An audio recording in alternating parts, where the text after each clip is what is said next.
মাদারীপুরের শিবচর পৌরসভায় ভর্তুকি মূল্যে ১২০০ কার্ডধারীকে টিসিবির পণ্য বিতরণ।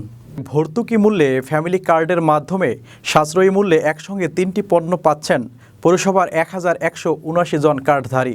আজ সকাল থেকে মাদারীপুর জেলার শিবচর পৌর প্রশাসনের আয়োজনে সরকারি সংস্থা ট্রেডিং কর্পোরেশন অব বাংলাদেশের পণ্য বিক্রি কার্যক্রমের শুরু করে দিনব্যাপী পৌরসভা চত্বরে টিসিবির এই কার্যক্রম চালু থাকবে।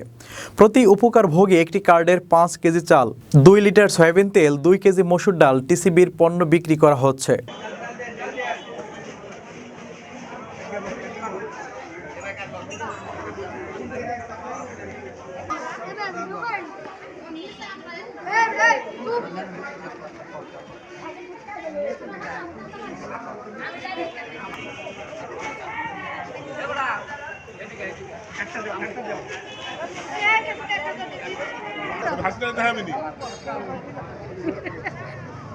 একটু সরেন, আমার গাড়ি উঠতে দেন।